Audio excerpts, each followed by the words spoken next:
Coaching থেকে ফিরে সবে বিছানায় শুয়েছে ঈশা। তখনই মিলি কথাটা বলে। তোদের স্কুলে আমাকে ঢুকতে দেবে? ঈশা মাথার উপর ঘুরতে থাকা ফ্যানের দিকে তাকিয়ে বলে, আরে গাধি মেয়ে, তুমি আর আমি সাথে থাকলে ঢুকতে দিবে।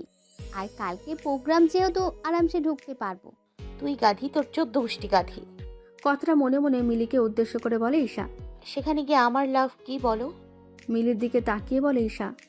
আরে চলো না, মজা হবে। আচ্ছা যাবো। রাতে মিসেস সেলেনা বাসায় আসলে মিলি তাকে রাজি করায় ঈশাকে নিজের সাথে স্কুলে নিয়ে যাওয়ার জন্য। পরের দিন ঈশা মিলির সাথে রিকশায় করে ওর স্কুলের দিকে রওনা দেয়। মিলি একটা ইংলিশ মিডিয়াম স্কুলে 4র্থ শ্রেণীতে পড়ে। স্কুলটা চৌরাস্তা পার হয়ে আরও সামনে।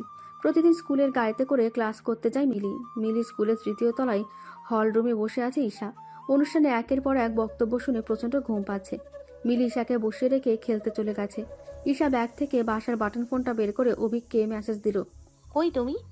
মেসেজটা সেন্ড করে বসা থেকে উঠে মিলিকে খুঁজতে থাকে। হলরুম থেকে বের হয়ে 4র্থ তলায় অন্য ক্লাসগুলোতে উকি মেরে মিলিকে খোঁজার ব্যর্থ চেষ্টা চালাতে থাকে ঈশা।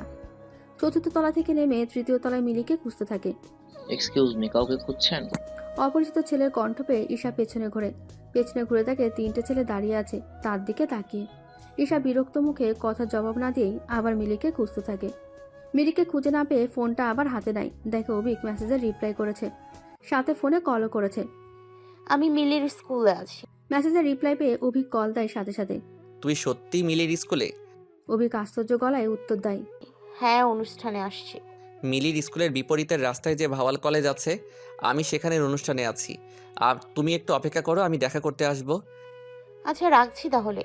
কলটা কেটে ঈশা আবার মিলিকে খুঁজতে থাকে। মিলিকে খুঁজতে খুঁজতে স্কুলের নিচতলায় চলে আসে। স্কুলের গেটের সামনে দাঁড়িয়ে ঈশা দেখে মিলি কয়েকটা পিচ্চি মেয়ের সাথে ফুচকা খাচ্ছে।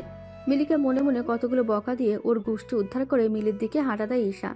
মিলি, তোমাকে কতক্ষণ ধরে খুঁজতেছিলাম আর তুমি এখানে ফুচকা খাচ্ছ। চলো উপরে। একটু পরে যাই প্লিজ আপু। না, এখনই চলো। কথাটা বলে স্কুলের বিল্ডিংয়ের দিকে হাঁটা দেয় ঈশা। পেছন পেছন মিলি আর তার বান্ধবীরা আসতে থাকে। ঈশা কান পেতে শুনে মিলির বান্ধবীরা মিলিকে জিজ্ঞেস করছে তার সম্পর্কে। মিলিও বানিয়ে বানিয়ে ভাব নিয়ে কিছু বলতে থাকে। সিঁড়ি দিয়ে ওঠার সময় ঈশা খেয়াল করে তখনকার সে 3টে ছেলে সিঁড়ি দিয়ে নামছে। তাদের মধ্যে থাকা ফর্সা একটা ছেলে মিলিকে দেখে বলে, হে মিলি, কি অবস্থা? মিলি মুখ ভেঙচি কেটে বলে, বলবো না। তোমার সাথে এই মেয়েটা কে? ঈশার দিকে ইশারা করে বলে। আমার আপু হয়। কথাটা বলে মিলি ঈশার হাত ধরে সিঁড়ি দিয়ে উঠে যায়। মিলি, তোমার আপুর সাথে পরিচয় করাও। ছেলেটার কথায় মিলি কোনো উত্তর দেয় না। ছেলেটা কে রে? খালি মেয়েদের পিছন পিছন ঘুরঘুর করে মনে হচ্ছে। ঈশা মিলিকে বলে, ভাইয়াটা কলেজের ফার্স্ট ইয়ারে পড়ে নে। নাম ইউহান। আমরা ইউ ভাইয়া ডাকি। মেয়ে দেখলেই প্রেম করার জন্য উতলা হয়ে যায়। স্কুলের সুন্দরী সব আপুর সাথে এর প্রেম করা শেষ। তোমাকে দেখেছে না, এখন প্রতিদিন আমাকে বিরক্ত করবে তোমার সাথে প্রেম করার জন্য। উফ, কি যন্ত্রণা। মিলির শেষ কথাটা শুনে ঈশা হেসে দেয়। মিলি, তোমার আপুর নাম কি? ইউহান হুট করে এসে জিজ্ঞেস করে। মিলি বিরক্ত হয়ে উত্তর দেয়, ঈশা। কিসে পড়ে? তোমার আপন বোন?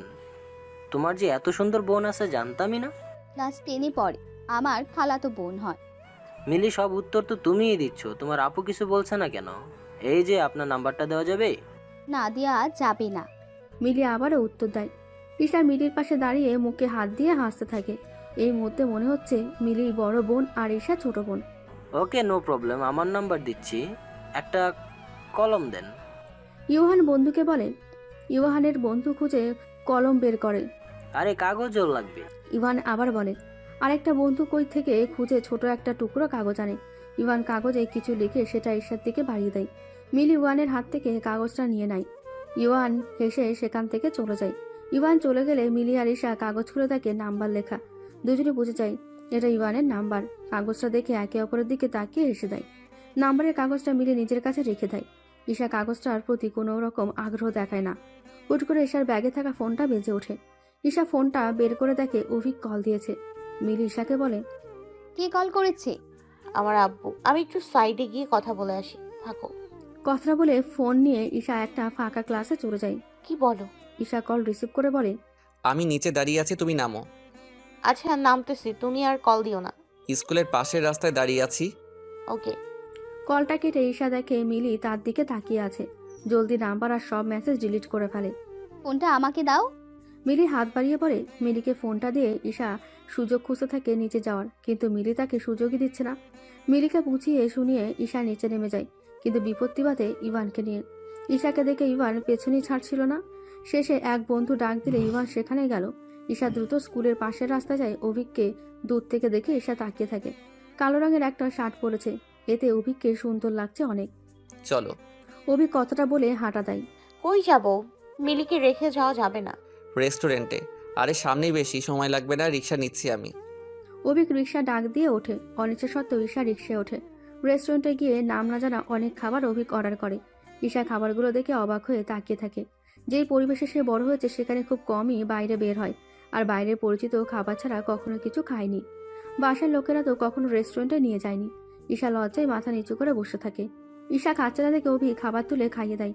প্রায় আধা ঘন্টা পর ঈশাকে মিলি স্কুলে দিয়ে চলে যায় অভিক। ঈশা এসে দেখে মিলির সাথে ছোট খালা।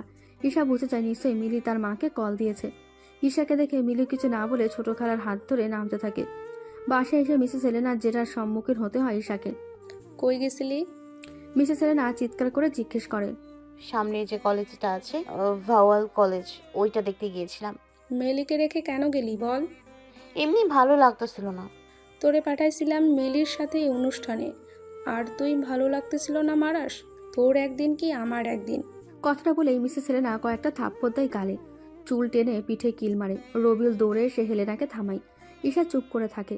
এগুলো নতুন কিছু না তার কাছে। এই তুই রুমে যা, এই রকম না জিজ্ঞেস করে আর কোথাও যাবি না। রবিউল ঈশাকে বলে। ঈশা কথায় পাত্তা না দিয়ে রুমে চলে যায়। মিসেস এলেনা চিৎকার করে অজস্র গালাগাল দিতে থাকে ঈশার বাপকে তুলে। রুমে এসে কান চেপে বসে থাকে ঈশা। অবিকে জিজ্ঞাসা করছি, ও সিগারেট খায় নাকি? ক্লাসে হাই বেঞ্চের ওপর বসে পা দুলিয়ে জানলা দিয়ে আকাশ দেখছিল ঈশা। এমন সময় অভির কণ্ঠ পেয়ে বাম পাশে তাকায়। কি সমস্যা? বিরক্ত করছিস কেন? মন মেজাজ খারাপ, যা ভাগ। কথাটা বলে ঈশা আবার আকাশ দেখতে থাকে। অবি সিগারেট খায় জানিস? অভি আবারও বলে। তাই নাকি? জানতামই না। ঈশা অবাক হওয়ার ভান করে বলে। গতকালকে এলাকায় গ্যাঞ্জাম লাগছিল দুই পক্ষ মধ্যে। আমি গিয়ে দেখি সেখানে অবি সিগারেট টানছে আর লাঠি হাতে একটা ছেলেকে নির্দেশ দিচ্ছে মারার। তারপর তারপর ঈশা জিজ্ঞেস করে। আমাকে দেখে সিগারেট ফেলে দিয়েছে। ছেলেটা একদম ভালো না, তুই ওর থেকে দূরে থাকিস। থ্যাংক ইউ, খুব উপকার করলি আমার। আর কিছু যেটা আমি জানি না। হেসে বলে ঈশা। ওর বড় ভাই লিগারে বড় নেতা, অনেক রাগী মানুষ। অভি জবাব দেয়। তোরা ওরে না ভালো করে চিনিস? ঈশা জিজ্ঞেস করে। না, ও তো ভালো চিনি না। অভি বলে। চিনিস না সেজন্য আমার নাম্বারই দিয়ে দিলি? চিনলে কি করতে? এবার ক্লাসে তুই আমার সাথে বাজি ধর। বলেছিলাম না তুই কি স্কুল থেকে কখনোই প্রেম করতে পারবি না, সেটা আমি ভুলে অবিকে সামনে বলে ফেলেছিলাম। অভি জবাব দেয়। অনুষ্ঠানে তোরে দেখেও অনেক রিকোয়েস্ট করে তোর সাথে আলাপ করিয়ে দিতে, সেই জন্য ওকে একদিন ক্লাসে এনেছিলাম, কিন্তু তুই ওরে পাত্তাই দিলি না। সেদিন এবছর যখন আবার অনুষ্ঠান হয় সেখানে অভিক এসেছিল। এইবারও অনেক জোর করে, তারপর অভি নাম্বার দেয়। অনেকক্ষণ পর রক্তিম বলে। ও আচ্ছা, সমস্যা নেই, ইটস ওকে, এসব হয়েই থাকে। ঈশার কথা শুনে সায়নী, মুনিয়া, মেহরিন অবাক চোখে তাকায়। ঈশা গুনগুন করতে করতে ক্লাস থেকে বের হয়ে বারান্দায় চলে যায়। তোর তো ওদের দুজনকে দুটো থাপ্পড় মারা উচিত ছিল, এত সহজে ছেড়ে দিলি। মেহরিন বলে। থাপ্পড় মারলে কি সব ঠিক হবে? কিছু ঠিক হবে না। ওরা বন্ধুত্বের মর্যাদা রাখতে পারে না, লাভ নেই মেরে। ছেড়ে দিবি তাহলে এমনি? দুষ্টু হাসি দিয়ে বলে ঈশা। চারু কাকু ম্যাডাম বলেছে কলেজের বিল্ডিংয়ে যেতে সবাইকে। মনিকা ক্লাসে এসে হাঁপাতে হাঁপাতে বলে। হঠাৎ কি হলো আবার? সায়নী জিজ্ঞেস করে। জানি না আপু, চলো। ও হ্যাঁ, শুধু তোমাদের এই 6 জনকেই যেতে বলেছে। কথাটা বলে মনিকা চলে যায়। একে অপরের মুখ চাওয়াচাই করে কলেজের বিল্ডিংয়ের দিকে পা বাড়ায় 6 জন। সবাই উঠে গেছে। মেহরিন আর ঈশা আস্তে আস্তে শেষে যাচ্ছে। ঈশা খালি বারবার বলছে মনির সামনে যেন না পড়ে। ক্লাসে ঢুকে থাকে কলেজের সকল স্টুডেন্ট সেখানে উপস্থিত। মনিকা আর বান্ধবী সুমিও রয়েছে। ঈশা চোখ ঘুরিয়ে পুরো ক্লাস দেখে, কিন্তু কোথাও মনিব নেই। স্বস্তির নিঃশ্বাস ফেলে। এর মধ্যে মনিব ক্লাসে ঢুকে ঈশার পাশে দাঁড়ায়। ঈশা ঘাড় ঘুরিয়ে দেখে মনিবের মুখ থমথমে, তার মানে সিরিয়াস কিছু হয়েছে। তোমাদের কেন ডেকেছে জানো? চারুকলা ম্যাডাম জিজ্ঞেস করে, সবাই মাথা নাড়িয়ে না সূচক জবাব দেয়। তোমাদের নামে বিচার আছে বড়। এই মুনিয়া, এদিকে আসো। এবার ঈশা ভয় পেয়ে যায়। ম্যাডাম কিসের কথা বলছে? ভর দুপুর, জানলা দিয়ে রোদ্দুর কিছুটা ক্লাসে আসছে। দুটো ফ্যান মাথার উপর ঘুরছে, তারপরও ঘামে ভিজে অবস্থা খারাপ হয়ে যাচ্ছে সবার। রুমাল দিয়ে কপালের ঘামগুলো মুছে ঈশা হাঁসফাঁস করছে। আজকে গরমে ঈশা একটু বেশি অস্বস্তি বোধ করছে। একে তো ম্যাডাম টেনশনে ফেলে দিয়েছে, তারপর পাশে মুনির দাঁড়ানো। মেহরিনকে চিমটি মেরে মাঝে এসে দাঁড়াতে বলে, কিন্তু মেহরিন কথার কোনো পাত্তা না দিয়ে দেওয়াল ঘেঁষে দাঁড়িয়ে রইল। মুনিয়া আমার খুব পছন্দের একজন স্টুডেন্ট। ও যে কি সুন্দর ছবি আঁকে, ক্রাফটের জিনিসও বানায় সুন্দর সুন্দর। মেয়েটাকে বারবার বলছি নিজের প্রতিভাকে কাজে লাগাতে, মেয়েটা মোটেও শোনে না। সামনে আমাদের একটা ইনডোর প্রোগ্রাম আছে, সেই প্রোগ্রামের পোস্টারে মুনিয়া ছবি আঁকবে। কি মুনিয়া, পারবে তো? ম্যাডাম পারবো, তবে ঈশাও সুন্দর ক্রাফটিং করে। আমরা দুজন একে অপরের প্রতিযোগী হয়ে ফেলনা দিয়ে এটা সেটা বানাই। মুনিয়া মাথা নিচু করে বলে, ঈশা সত্যি নাকি? কখনো দেখালে না। আমি আরও ভাবলাম শুধু মুনিয়া এসব করে। এত ট্যালেন্ট মেয়েরা আমাদের স্কুলে, অথচ জানিই না। এখন আসল কথায় আসি, তোমাদের একটা দরকারে রেখেছি। ম্যাডাম কি দরকারে? ভিড়ের মধ্যে কলেজের এক স্টুডেন্ট বলে, বলছি শোনো, সামনে নববর্ষ, সেই উপলক্ষে স্কুল কলেজ মিলে ছোটোখাটো একটা ইনডোর প্রোগ্রাম করতে চাচ্ছি। সেটা প্রিন্সিপাল ম্যাডামকে জানিয়েছি, উনি পারমিশন দিয়েছে। তবে শালীন সুন্দর প্রোগ্রাম হতে হবে। তোমাদের কেন ডেকেছি জানতে চাও? বলেই ফেলেন ম্যাডাম, বাচ্চাগুলো কখন থেকে অপেক্ষা করছে শোনার জন্য। জাহিদ বলে হঠাৎ। হ্যাঁ ম্যাডাম, জলদি বলে, ভিড়ে অনেকের কষ্ট হচ্ছে দাঁড়াতে, এই কষ্ট চোখে দেখা যায় না। মুহিব পেছন থেকে হাত তুলে বলে।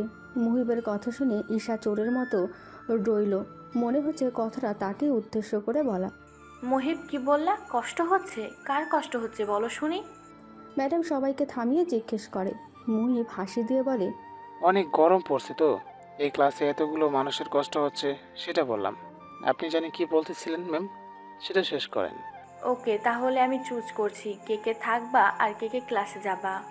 9-10-এর সবগুলো থাকো, ইন্টারের মিম, জাইফ, নাজমা, রুমকি থাকো, আর বাকিরা চলে যাও। কাউকে দরকার হলে আমি রাখবো। ম্যাডামের নির্দেশে সবাই যেতে থাকে। ম্যাডাম আমি থাকি, আপনার দরকার হতে পারে। মুহিব এগিয়ে ম্যাডামের সামনে গিয়ে বলে, এই না বললা গরম লাগতেছে, এখন আবার থাকতে চাচ্ছ? ক্লাস আসে না তোমাদের? আরে ম্যাডাম সবাই চলে গেছে, এখন গরম কম, গুরুত্বপূর্ণ ক্লাস নাই, আমি থাকি এখানে। এখানে এখন আমার গুরুত্বপূর্ণ কাজ। মুহিবের কথায় সবাই মুখে হাত দিয়ে হাসতে থাকে। মেহরিন কাশি দেওয়ার ভান করে ঈশার দৃষ্টি আকর্ষণের চেষ্টা করছে। ঈশা সেটা বুঝতে পেরে সেদিকে তাকাচ্ছেই না। কি ব্যাপার, সবাই হাসতেছো কেন? আমাকে বলো, আমিও একটু হাসি। না ম্যাডাম, কিছু না। কি করতে হবে বলেন আমাদের। পরিস্থিতি স্বাভাবিক করতে জাহিদ বলে, বৈশাখ তো আর 10 দিন পর, তো আমাদের সকল কাজ এখন থেকেই শুরু করতে হবে। প্রথমে পুরো ক্যাম্পাস সাজাবে তোমরা, যা যা লাগবে লিস্ট করে তারপর আমাকে সেটা দিবে। আজকে ছুটির পর লিস্ট আমার টেবিলে চাই।